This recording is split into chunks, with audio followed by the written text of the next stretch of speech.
तेग बहादुर सिमरिए कर नाम नित आवे ताए।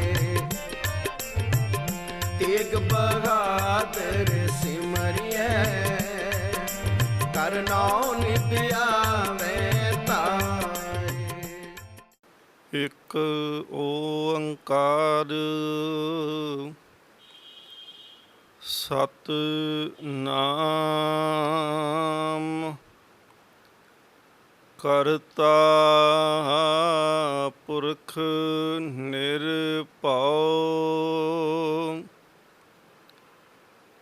निरवैर अकाल मूरत अजूनी सैभं गुर प्रसाद।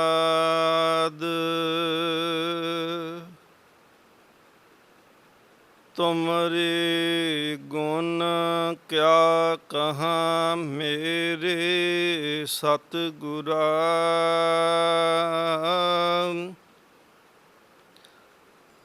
जब गुर बोले हैं तब विषम होए जाए।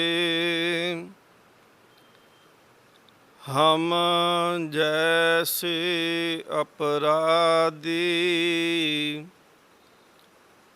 अवर कोई राखे। जैसे हम सतगुर राख लिए छड़ाए। तू गुर पिता तू है गुर माता। तू गुर बंदप मेरा सखा सखाए। परम सन्मानयोग जुगो जुग अटल धन धन गुरु ग्रंथ साहिब महाराज पातशाह जी की हजूरी अंदर धन गुरु तेग बहादुर महाराज पातशाह जी के 400 साला प्रकाश गुरपुरब नूं समर्पित सिख चैनल के माध्यम के राही सतगुर महाराज जी के पावन जीवन की विचार आप जी सरवण कर रहे हो। पिछले दीवान दे विच आप जी ने सरवण किया सी कि सतगुरु गुरु रामदास महाराज जी ने अमृतसर की पावन नगरी नूं वसाउणा कीता। गुरु अर्जन देव महाराज पातशाह जी ने अमृत सरोवर के अंदर हरमंदर की रचना कराई। सतगुरु महाराज पातशाह जी ने निज रिहाइश के वास्ते स्थान गुरु का महल बनाया। 4 पातशाहियाँ गुरु रामदास महाराज, गुरु अर्जन देव महाराज जी, धन गुरु हरगोबिंद साहिब महाराज ते सन 1621 नूं 1 अप्रैल वाले दिन 9वें पातशाह जी ने इस अस्थान ते अवतार धारण किया, इत्थे निवास करना किया। सतगुरु महाराज पातशाह जी नूं अमृत वेले मेवड़े वालों सुनिया मिलिया कि सतगुरु महाराज घर दे विच औलाद पुत्र ने जन्म लिया। सतगुरु महाराज जी ने जिस वेले जा कर के देखा तो दर्शन करन तो बाद शीश झुकाया। बाबा बिधि चंद साहब जी ने सवाल पूछे सी कि शीश झुकाउण दा की कारण। आप जी ने कल ये बिरतांत जिहड़ा सी इतिहास सरवण किया है। सतगुरु सच्चे पातशाह महाराज जी ने जो उस वेले कृपा की कहा कि ये बालक धर्म रक्षक है और हाथ विच लैन ते बाद विच सतगुरु गुरु हरगोबिंद साहिब महाराज जी ने ये अरदास की सी कि धन गुरु नानक देव महाराज ये धर्म का रक्षक बन के ये बालक संसार दे विच आया है। आप कृपा करियो सतगुरु महाराज इनू अड़ खलोण की ताकत बख्शियो। इतिहासकार दे एक बचन हैं, वो कहता है कि तेग बहादुर ਚਾਦਰ ਹਿੰਦ ਦਨਿੰਦ ਮਿਨਿੰਦ ਭਏ ਅਵਤਾਰਾ, ਕਿ ਹੇ ਗੁਰੂ ਤੇਗ ਬਹਾਦਰ ਮਹਾਰਾਜ, ਆਪ ਸੰਸਾਰ ਦੇ ਵਿੱਚ ਐਸੀ ਪ੍ਰਕਾਸ਼ ਦੀ ਚਾਦਰ ਬਣ ਕਰਕੇ ਆਏ ਹੋ ਕਿ ਜਿਸ ਚਾਦਰ ਨੇ ਇਸ ਸੰਸਾਰ ਦੇ ਹਨੇਰੇ ਨੂੰ ਖਤਮ ਕਰ ਦਿੱਤਾ। ਸਤਿਗੁਰੂ ਮਹਾਰਾਜ ਪਾਤਸ਼ਾਹ ਜੀ ਉਸ ਵੇਲੇ ਜਿਹੜਾ ਸੀ, ਸਤਿਗੁਰੂ ਮਹਾਰਾਜ ਜੀ ਨੇ ਨਾਮ ਇਤਿਹਾਸ ਦੇ ਵਿੱਚ ਵੱਖ-ਵੱਖ ਵਿਦਵਾਨਾਂ ਦੇ ਕਥਨ ਹਨ। ਦਰਬਾਰੇ ਮੌਲਾ ਅਖਬਾਰ ਉਸ ਵੇਲੇ ਜਿਹੜੀ ਛਪਦੀ ਹੈ, ਅਖਬਾਰੇ ਦਰਬਾਰੇ ਮੌਲਾ, ਉਹਦੇ ਅਨੁਸਾਰ ਉਹ ਕਹਿੰਦਾ ਹੈ ਕਿ ਸਤਿਗੁਰੂ ਗੁਰੂ ਹਰਗੋਬਿੰਦ ਸਾਹਿਬ ਮਹਾਰਾਜ ਨੇ ਆਪਣੇ ਬਾਲਕ ਦਾ ਨਾਮ ਤਿਆਗਮਲ ਰੱਖਿਆ ਹੈ। ਔਰ ਇਹ ਵੀ ਸੱਚ ਹੈ ਕਿ ਸਤਿਗੁਰੂ ਮਹਾਰਾਜ ਵਰਗਾ ਜਿਤਨੇ ਵੀ ਨਾਮ ਵਿਦਵਾਨਾਂ ਨੇ ਕਹੇ, ਉਹ ਹਰ ਇੱਕ ਨਾਮ ਸਤਿਗੁਰੂ ਦੇ ਜੀਵਨ 'ਤੇ ਟੁਕਦਾ ਹੈ। ਸਤਿਗੁਰੂ ਗੁਰੂ ਤੇਗ ਬਹਾਦਰ ਮਹਾਰਾਜ, ਜਿਨ੍ਹਾਂ ਨੂੰ ਤਿਆਗਮਲ ਕਰਕੇ ਕਿਹਾ। ਤਿਆਗ ਦੇ ਅਰਥ ਹਨ ਕਿਸੇ ਚੀਜ਼ ਦੇ ਨਾਲ ਮੋਹ ਨਾ ਹੋਣਾ, ਉਹਨੂੰ ਛੱਡ ਦੇਣਾ।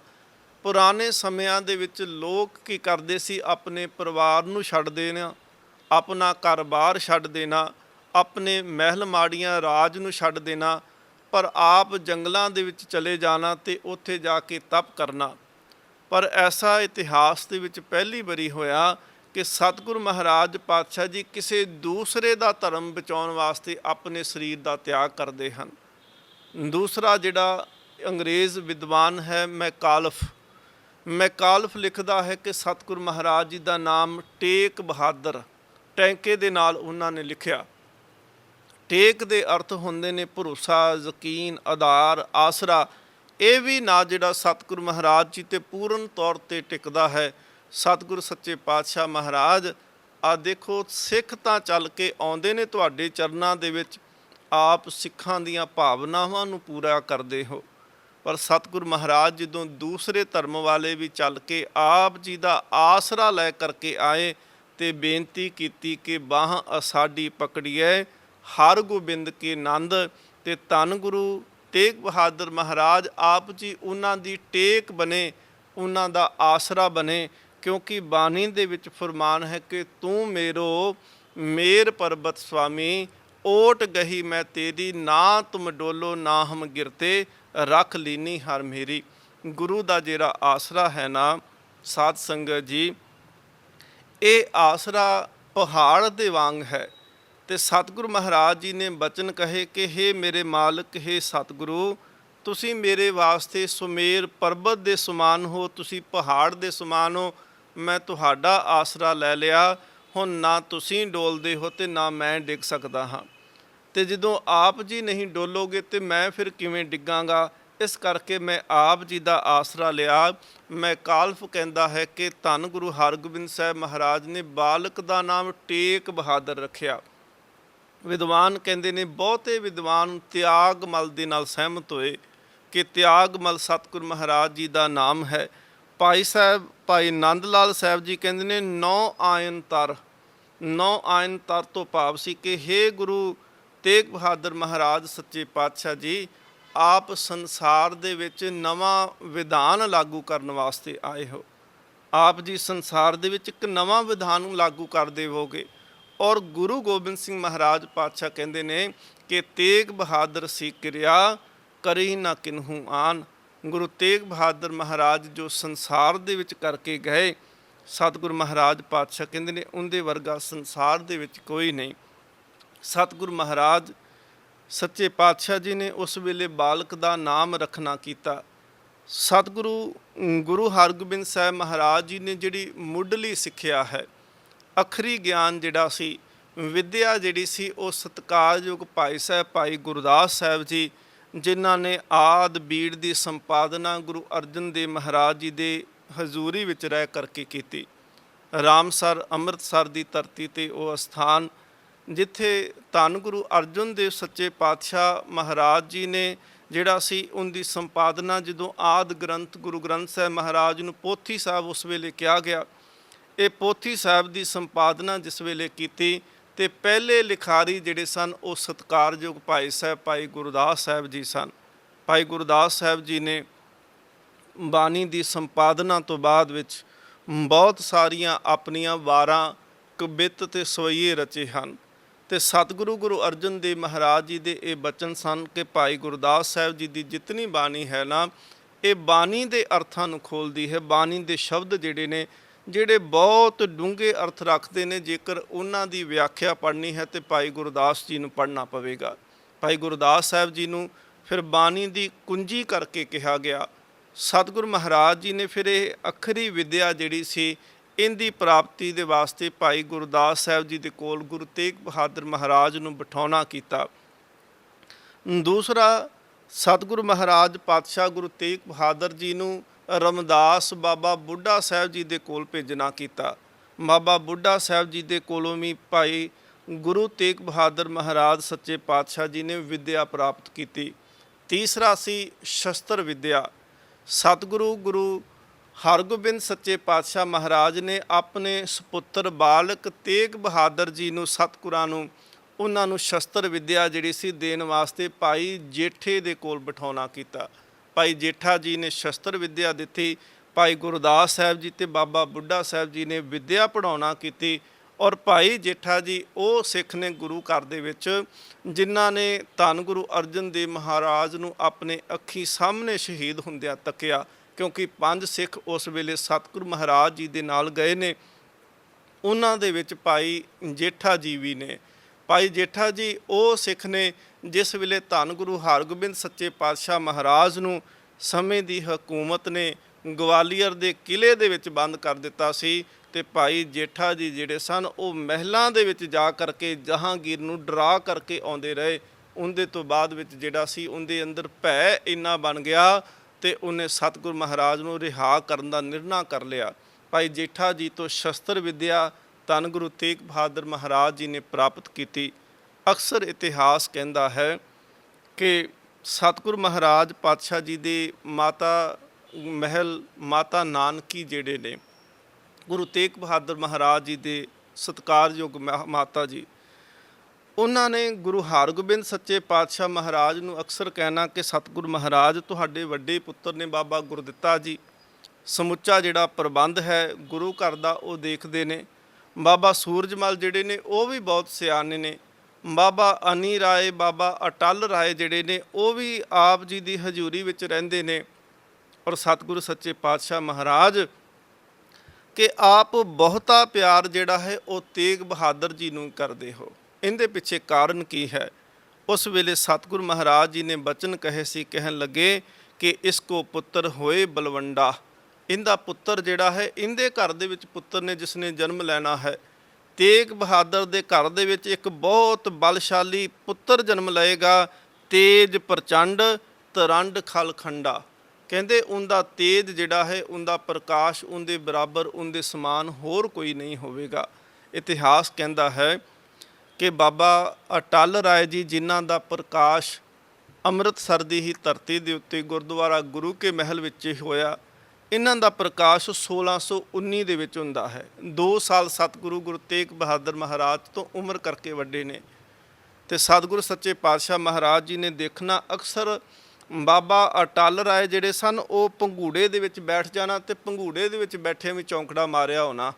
ਤੇ ਗੁਰੂ ਤੇਗ ਬਹਾਦਰ ਮਹਾਰਾਜ ਕਹਿੰਦੇ ਨੇ, ਸੁਣੋ ਮਾਤ ਇਹ ਰੂਪ ਅਪਾਰਾ, ਹੇ ਨਾਨਕੀ ਸੁਣੋ ਇਹ ਅਪਾਰ ਰੂਪ ਵਾਲਾ ਹੈ, ਸਮਾਦ ਅਚਲ ਕੇਰ ਸੁਖ ਧਾਰਾ। ਇਹ ਤਾਂ ਧੁਰ ਤੋਂ ਸਮਾਧੀ ਲਾਉਣ ਵਾਲਾ ਘਰ ਦੇ ਵਿੱਚ ਪ੍ਰਗਟ ਹੋਇਆ ਹੈ। ਛੋਟੇ ਹੁੰਦਿਆਂ ਤੋਂ ਵੀ ਸਮਾਧੀ ਲਾਉਣੀ।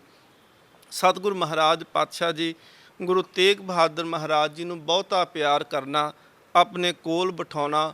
ਸੰਗਤ ਜਦੋਂ ਬਹੁਤ ਬੈਠੀ ਹੋਣੀ ਸਤਿਗੁਰੂ ਮਹਾਰਾਜ ਜੀ ਦੇ ਦਰਸ਼ਨ ਕਰਨ ਵਾਸਤੇ, ਤੇ ਧੰਨ ਗੁਰੂ ਤੇਗ ਬਹਾਦਰ ਮਹਾਰਾਜ ਨੂੰ ਗੁਰੂ ਹਰਗੋਬਿੰਦ ਸੱਚੇ ਪਾਤਸ਼ਾਹ ਮਹਾਰਾਜ ਜੀ ਨੇ ਬਾਂਹ ਤੋਂ ਪਕੜ ਕੇ ਤੇ ਆਪਣੇ ਕੋਲ ਬਿਠਾ ਲੈਣਾ।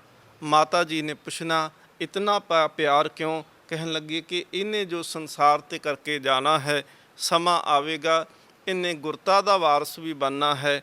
ਸਮਾਂ ਆਵੇਗਾ ਇਹਨੇ ਸੰਸਾਰ ਤੇ ਉਹ ਕੁਝ ਕਰਕੇ ਜਾਣਾ ਜੋ ਅੱਜ ਤੱਕ ਕਿਸੇ ਨੇ ਨਹੀਂ ਕੀਤਾ। ਸਤਿਗੁਰੂ ਸੱਚੇ ਪਾਤਸ਼ਾਹ ਮਹਾਰਾਜ ਸ਼ੁਰੂਆਤ ਦੇ ਵਿੱਚ ਹੀ ਆਪਣੇ ਜੀਵਨ ਦੇ ਵਿੱਚ ਇੰਨੇ ਕੁ ਉਦਾਰ ਚਿੱਤ ਵਾਲੇ ਨੇ ਕਿ ਕਿਸੇ ਵੀ ਲੋੜਵੰਦ ਨੂੰ ਦੇਖਦੇ ਨੇ। ਬਿਲਕੁਲ ਜਿਵੇਂ ਗੁਰੂ ਨਾਨਕ ਦੇਵ ਮਹਾਰਾਜ ਰਾਏ ਭੋਏ ਦੀ ਤਲਵੰਡੀ ਵਿੱਚ ਘਰ ਤੋਂ ਕੁਝ ਵੀ ਵਸਤੂ ਮਿਲਣੀ, ਭਾਂਡਾ ਲੈ ਜਾਣਾ, ਕੋਈ ਕੱਪੜਾ ਲੈ ਜਾਣਾ, ਧਨ ਲੈ ਜਾਣਾ ਤੇ ਬਾਹਰ ਜਾ ਕੇ ਜਿੱਥੇ ਕੋਈ ਗਰੀਬ ਮਿਲਣਾ ਉੱਥੇ ਜਾ ਕੇ ਉਹਨੂੰ ਦਾਨ ਕਰਕੇ ਆਉਣਾ। ਇਸੇ ਤਰ੍ਹਾਂ ਹੀ ਗੁਰੂ ਤੇਗ ਬਹਾਦਰ ਮਹਾਰਾਜ ਸੱਚੇ ਪਾਤਸ਼ਾਹ ਜੀ ਉਹ ਵੀ ਘਰ ਦੇ ਵਿੱਚੋਂ ਕੁਝ ਨਾ ਕੁਝ ਲੈ ਕੇ ਜਾਣਾ ਤੇ ਗਰੀਬ ਕਿਸੇ ਨੂੰ ਦੇਖਣਾ ਤੇ ਉਹਦੇ ਵਾਸਤੇ ਜਿਹੜਾ ਸੀ ਉਹਨੂੰ ਦਾਨ ਕਰਕੇ ਆ ਜਾਣਾ। ਸਭ ਤੋਂ ਵੱਡੀ ਉਦਾਹਰਨ ਉਸ ਵੇਲੇ ਮਿਲਦੀ ਹੈ ਕਿ ਜਿਸ ਵੇਲੇ ਬਾਬਾ ਗੁਰਦਿੱਤਾ ਜੀ ਦਾ ਆਨੰਦ ਕਾਰਜ ਹੋਣਾ ਹੈ, ਉਸ ਵੇਲੇ ਧੰਨ ਗੁਰੂ ਤੇਗ ਬਹਾਦਰ ਮਹਾਰਾਜ ਜੀ ਦੀ ਸਰੀਰਕ ਉਮਰ ਜਿਹੜੀ ਹੈ 4 ਸਾਲ ਦੀ ਹੈ।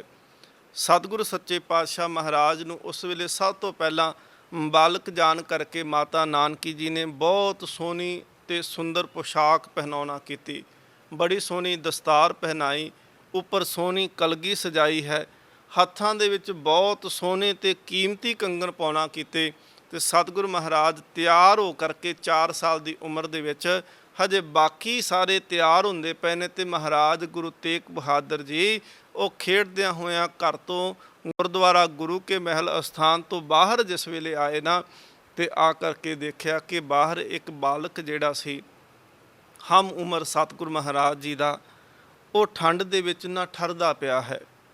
ਠੰਡ ਉਹਨੂੰ ਲੱਗਦੀ ਪਈ ਹੈ ਤੇ ਸਰੀਰ ਦੇ ਉੱਤੇ ਉਹਦੇ ਤਨ ਦੇ ਉੱਤੇ ਕੱਪੜਾ ਕੋਈ ਨਹੀਂ ਹੈ। ਸਤਿਗੁਰੂ ਸੱਚੇ ਪਾਤਸ਼ਾਹ ਮਹਾਰਾਜ ਜੀ ਨੇ ਉਹਨੂੰ ਸਵਾਲ ਕੀਤਾ, ਕਹਿਣ ਲੱਗੇ ਮਿੱਤਰਾ ਦੇਖ ਤੇਰੇ ਤਨ ਦੇ ਉੱਤੇ ਕੱਪੜਾ ਕਿਉਂ ਨਹੀਂ, ਤੈਨੂੰ ਕੀ ਠੰਡ ਨਹੀਂ ਲੱਗਦੀ? ਉਹਨੇ ਉੱਤਰ ਦਿੱਤਾ, ਕਹਿਣ ਲੱਗਾ ਨਹੀਂ ਠੰਡ ਤੇ ਮੈਨੂੰ ਬਹੁਤ ਲੱਗਦੀ ਹੈ, ਪਰ ਅਸੀਂ ਗਰੀਬ ਆ ਨਾ, ਸਾਡੇ ਕੋਲ ਇੰਨੀ ਹੈਸੀਅਤ ਨਹੀਂ ਕਿ ਅਸੀਂ ਤਨ ਨੂੰ ਢੱਕਣ ਦੇ ਵਾਸਤੇ ਕੱਪੜਾ ਲੈ ਸਕੀਏ। ਗੁਰੂ ਤੇਗ ਬਹਾਦਰ ਮਹਾਰਾਜ ਦੇਖੋ ਤਿਆਗ ਦੀ ਕਿੱਡੀ ਵੱਡੀ ਮੂਰਤ ਨੇ। ਸਤਿਗੁਰੂ ਮਹਾਰਾਜ ਸੱਚੇ ਪਾਤਸ਼ਾਹ 4 ਸਾਲ ਦੀ ਉਮਰ 'ਚ ਭਰਾ ਦੇ ਵਿਆਹ ਦੇ ਵਾਸਤੇ ਜਿਹੜਾ ਜੋੜਾ ਤਨ ਦੇ ਉੱਤੇ ਪਾਇਆ, ਸਤਿਗੁਰੂ ਮਹਾਰਾਜ ਜੀ ਨੇ ਉਹ ਪੋਸ਼ਾਕ ਕੀਮਤੀ ਜਿਹੜੀ ਪੋਸ਼ਾਕ ਹੈ ਉਹ ਲਾ ਕਰਕੇ ਉਸ ਬਾਲਕ ਨੂੰ ਦੇ ਦਿੱਤੀ। ਹੱਥ ਦੇ ਕੰਗਣ ਜਿਹੜੇ ਸਨ ਉਹ ਵੀ ਲਾ ਕਰਕੇ ਉਸ ਬਾਲਕ ਨੂੰ ਪਹਿਨਾਏ ਤੇ ਸਤਿਗੁਰੂ ਮਹਾਰਾਜ ਨੂੰ ਉਸ ਬਾਲਕ ਨੇ ਧੰਨਵਾਦ ਕੀਤਾ। ਵਾਪਸ ਬਿਲਕੁਲ ਉਸੇ ਬਿਨਾਂ ਕੱਪੜਿਆਂ ਤੋਂ ਜਦੋਂ ਘਰੇ ਆਏ, ਮਾਤਾ ਨਾਨਕੀ ਜੀ ਨੇ ਉਸ ਵੇਲੇ ਸਵਾਲ ਕੀਤਾ ਸੀ, ਕਹਿਣ ਲੱਗੇ ਪੁੱਤਰ ਮੈਂ ਤਾਂ ਤੁਹਾਨੂੰ ਤਿਆਰ ਕਰਕੇ ਭੇਜਿਆ, ਬੜੇ ਸੁੰਦਰ ਪੋਸ਼ਾਕਾਂ ਪਹਿਨਾਇਆ, ਬੜੇ ਸੁੰਦਰ ਕੰਗਣ ਪਹਿਨਾਉਣਾ ਕੀਤੇ ਤੇ ਆ ਕੀ ਹਾਲ ਬਣਾ ਕਰਕੇ ਤੁਸੀਂ ਵਾਪਸ ਆਇਓ। ਉਸ ਵੇਲੇ ਇਤਿਹਾਸ ਕਹਿੰਦਾ ਹੈ ਕਿ ਮਾਤਾ ਨਾਨਕੀ ਜੀ ਨੇ ਕੁਝ ਗੁੱਸਾ ਵੀ ਕੀਤਾ, ਰੁਦਨ ਉਸ ਵੇਲੇ ਗੁੱਸੇ ਦੇ ਵਿੱਚ ਵੀ ਆਏ। ਗੁਰੂ ਹਰਗੋਬਿੰਦ ਸਾਹਿਬ ਮਹਾਰਾਜ ਨੂੰ ਕਹਿਣਾ ਕੀਤਾ, ਆ ਦੇਖੋ ਮੈਂ ਬਾਲਕ ਨੂੰ ਤਿਆਰ ਕਰਕੇ ਭੇਜਿਆ, ਪਰ ਇਹ ਬਾਲਕ ਜਿਹੜਾ ਹੈ ਤੇਗ ਬਹਾਦਰ ਆਪਣੇ ਤਨ ਦੇ ਕੱਪੜੇ ਪਤਾ ਨਹੀਂ ਕਿਹਨੂੰ ਦੇ ਕੇ ਆਇਆ। ਸਤਿਗੁਰੂ ਗੁਰੂ ਹਰਗੋਬਿੰਦ ਸਾਹਿਬ ਮਹਾਰਾਜ ਮੁਸਕਰਾਏ। ਮਾਤਾ ਨਾਨਕੀ ਜੀ ਕਹਿੰਦੇ ਨੇ ਮੈਂ ਤੁਹਾਡੇ ਤੇ ਗਿਲਾ ਕਰਦੀ ਹਾਂ, ਤੁਸੀਂ ਇਹਨੂੰ ਕਹਿੰਦੇ ਕਿਉਂ ਨਹੀਂ ਕੁਝ? ਇਹ ਤਨ ਦੀ ਪੋਸ਼ਾਕ ਨਵੀਂ ਸਵਾਈ ਪੋਸ਼ਾਕ ਜਿਹੜੀ ਵਿਆਹ ਦੇ ਵਿੱਚ ਬਾਬਾ ਗੁਰਦਿੱਤਾ ਜੀ ਦੇ ਪਾਉਣੀ ਹੈ, ਇਹ ਉਹ ਪਤਾ ਨਹੀਂ ਕਿਹਨੂੰ ਦੇ ਕਰਕੇ ਆਏ ਤੇ ਆਪ ਜੀ ਮੁਸਕਰਾਉਂਦੇ ਪਏ ਹੋ। ਉਸ ਵੇਲੇ ਗੁਰੂ ਤੇਗ ਬਹਾਦਰ ਮਹਾਰਾਜ ਜੀ ਦੇ ਪਰਥਾਏ ਗੁਰੂ ਹਰਗੋਬਿੰਦ ਸਾਹਿਬ ਮਹਾਰਾਜ ਨੇ ਬਚਨ ਕਿਹਾ ਸੀ, ਕਹਿਣ ਲੱਗੇ ਇਹ ਆਇਆ ਹੀ ਸੰਸਾਰ ਦੇ ਵਿੱਚ ਇਸ ਕਰਕੇ ਹੈ ਕਿਉਂਕਿ ਇਹ ਕਿਸੇ ਦਾ ਨਗੇਜ ਨਹੀਂ ਦੇਖ ਸਕਦਾ। ਅੱਜ ਇਹ ਤਨ ਦਾ ਕੱਪੜਾ ਦੇ ਕੇ ਆਇਆ, ਅੱਜ ਤਨ ਦੇ ਉੱਤੇ ਪਹਿਨਿਆ ਹੋਇਆ ਚੋਲਾ ਦਾਨ ਕਰਕੇ ਆਇਆ। ਸੱਚ ਕਰਕੇ ਜਾਣੀ ਨਾਨਕੀ, ਜਿੱਦਣ ਲੋੜ ਪਈ ਇਹਨੇ ਆਪਣੇ ਸਰੀਰ ਨੂੰ ਵੀ ਕਿਸੇ ਦੇ ਉੱਤੋਂ ਵਾਰ ਦੇਣਾ ਹੈ। ਸਤਿਗੁਰੂ ਮਹਾਰਾਜ ਜੀ ਦੇ ਬਚਨ ਸਨ, ਕਹਿਣ ਲੱਗੇ ਕਿ ਦੇਖ ਨਾਨਕੀ ਅੱਜ ਇਹ ਕੇਵਲ ਤਨ ਦਾ ਕੱਪੜਾ ਦਾਨ ਕਰਕੇ ਆਇਆ, ਜਿੱਦਣ ਲੋੜ ਪਈ ਇਹਨੇ ਆਪਣੇ ਸਰੀਰ ਨੂੰ ਕਿਸੇ ਦੂਸਰੇ ਦੇ ਵਾਸਤੇ ਦਾਨ ਕਰ ਦੇਣਾ ਹੈ। ਸਤਿਗੁਰੂ ਮਹਾਰਾਜ ਪਾਤਸ਼ਾਹ ਕਹਿੰਦੇ ਨੇ, ਇਤਿਹਾਸ ਕਹਿੰਦਾ ਹੈ ਕਿ 7 ਸਾਲ ਦੀ ਉਮਰ ਹੈ ਗੁਰੂ ਤੇਗ ਬਹਾਦਰ ਮਹਾਰਾਜ ਜੀ ਦੀ, 9 ਸਾਲ ਦੀ ਉਮਰ ਹੈ ਵੱਡੇ ਭਰਾ ਬਾਬਾ ਅਟਲ ਰਾਏ ਜੀ ਦੀ। ਬਾਹਰ ਖੇਡਦੇ ਪਏ ਨੇ ਬਾਬਾ ਅਟਲ ਰਾਏ ਤੇ ਕਹਿੰਦੇ ਉਸ ਵੇਲੇ ਬਾਬਾ ਅਟਲ ਰਾਏ ਨਾ ਕਿ ਲੁਕਣ ਮਿੱਟੀ ਖੇਡਣੀ ਬਾਲਕਾਂ ਦੇ ਨਾਲ, ਤੇ ਸਾਥੀ ਜਦੋਂ ਸ਼ਾਮ ਨੂੰ ਖੇਡ ਕੇ ਹਟੇ ਤੇ ਖੇਡਦਿਆਂ ਖੇਡਦਿਆਂ ਵਾਰੀ ਮਾਟੀ ਜਿਹੜੀ ਸੀ ਉਹ ਸਾਥੀ ਇੱਕ ਨਾਮ ਜਿੰਦਾ ਸੀ ਮੋਹਨ, ਉਹਦੇ ਸਿਰ ਤੇ ਆ ਗਈ। ਬਾਬਾ ਅਟਲ ਰਾਏ ਜੀ ਹੱਥ ਵਿੱਚ ਇੱਕ ਛੋਟੀ ਜਿਹੀ ਖੁੰਡੀ ਵੀ ਰੱਖਿਆ ਕਰਦੇ ਸੀ। ਉਹਨਾਂ ਨੇ ਮੋਹਨ ਨੂੰ ਕਿਹਾ, ਮੋਹਨ ਕਹਿਣ ਲੱਗੇ ਕਿ ਆ ਦੇਖ ਅੱਜ ਵਾਰੀ ਇੱਥੇ ਹਨੇਰਾ ਹੋ ਗਿਆ, ਅੱਜ ਆਪਾਂ ਹੁਣ ਖੇਡਣਾ ਕੋਈ ਨਹੀਂ, ਕੱਲ੍ਹ ਨੂੰ ਆ ਕੇ ਸਮੇਂ ਸਿਰ ਤੂੰ ਇਹ ਮਾਟੀ ਦੇਣੀ ਹੈ, ਵਾਰੀ ਦੇਣੀ ਹੈ। ਉਸ ਵੇਲੇ ਕਹਿੰਦੇ ਨੇ ਉਹ ਬਾਲਕ ਮੋਹਨ ਆਪਣੇ ਘਰੇ ਚਲੇ ਗਿਆ।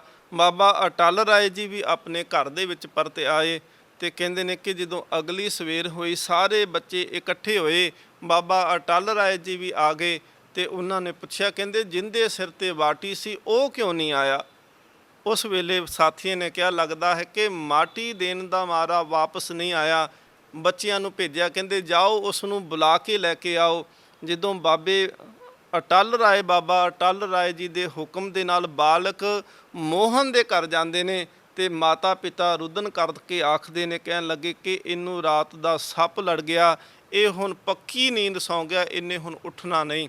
ਬੱਚਿਆਂ ਨੇ ਆ ਕੇ ਕਿਹਾ ਕਿ ਬਾਬਾ ਜੀ, ਬਾਬਾ ਅਟਲ ਰਾਏ ਜੀ, ਮੋਹਨ ਦੇ ਮਾਤਾ ਪਿਤਾ ਆਖਦੇ ਨੇ ਉਹ ਸੁੱਤਾ ਹੈ ਤੇ ਉਹਨੇ ਉੱਠਣਾ ਨਹੀਂ।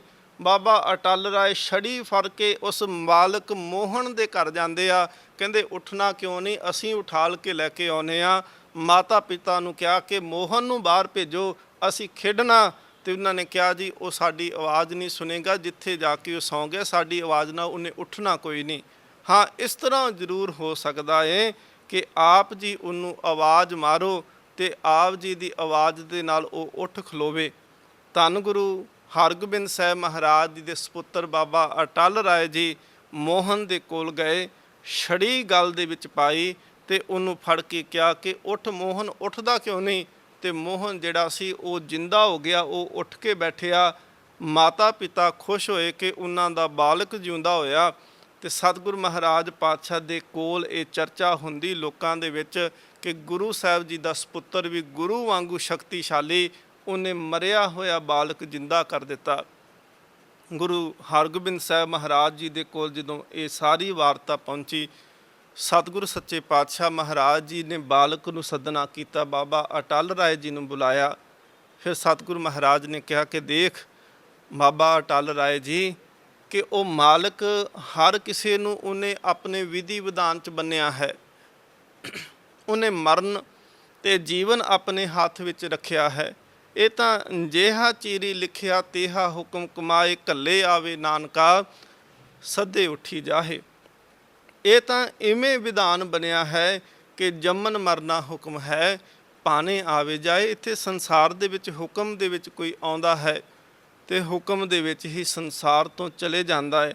ਆਪ ਜੀ ਰੱਬ ਦੇ ਸ਼ਰੀਕ ਨਾ ਬਣੋ, ਜਾਂ ਤੇ ਤੁਹਾਨੂੰ ਸੰਸਾਰ ਤੋਂ ਜਾਣਾ ਪਏਗਾ, ਨਹੀਂ ਤੇ ਅਸੀਂ ਸੰਸਾਰ ਛੱਡਣ ਨੂੰ ਤਿਆਰ ਹਾਂ। ਬਾਬਾ ਅਟਲ ਰਾਏ ਜੀ ਨੇ ਹੱਥ ਜੋੜ ਕੇ ਬੇਨਤੀ ਕੀਤੀ, ਨਹੀਂ ਪਿਤਾ ਜੀ, ਅਸੀਂ ਸੰਸਾਰ ਤੋਂ ਚਲੇ ਜਾਵਾਂਗੇ।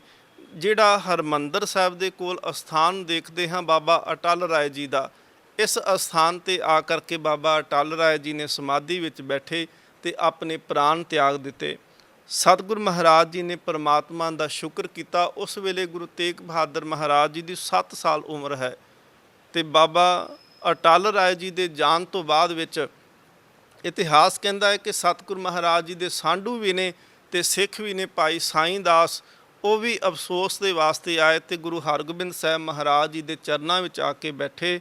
ਮਹਾਰਾਜ ਨੂੰ ਬੇਨਤੀ ਕੀਤੀ, ਸਤਿਗੁਰੂ ਮਹਾਰਾਜ ਆਪ ਜੀ ਦਾ ਬਾਲਕ ਚੜ੍ਹਾਈ ਕਰ ਗਿਆ, ਬੜਾ ਅਫਸੋਸ ਹੈ ਸਤਿਗੁਰੂ ਮਹਾਰਾਜ। ਸਤਿਗੁਰੂ ਮਹਾਰਾਜ ਨੇ ਕਿਹਾ ਕਿ ਸਾਈਂ ਜੀ, ਤੁਸੀਂ ਇੱਕ ਲੀਕ ਜ਼ਮੀਨ ਦੇ ਉੱਤੇ ਵਾਓਗੇ। ਸਾਈਂ ਨੇ ਜ਼ਮੀਨ ਦੇ ਉੱਤੇ ਲੀਕ ਵਾਹੁਣਾ ਕੀਤੀ। ਸਾਈਂ ਦਾਸ ਨੂੰ ਕਿਹਾ ਕਿ ਹੁਣ ਲੀਕ ਨੂੰ ਮਟੇ ਦਿਓ। ਸਾਈਂ ਦਾਸ ਨੇ ਲੀਕ ਨੂੰ ਮਟਿਆ। ਸਤਿਗੁਰੂ ਮਹਾਰਾਜ ਕਹਿੰਦੇ ਨੇ, ਸਾਈਂ ਦਾਸ, ਜਦੋਂ ਲੀਕ ਬਣਾਈ ਸੀ, ਲੀਕ ਨੂੰ ਵਾਇਆ ਸੀ ਤੇ ਉਸ ਵੇਲੇ ਖੁਸ਼ੀ ਹੋਈ।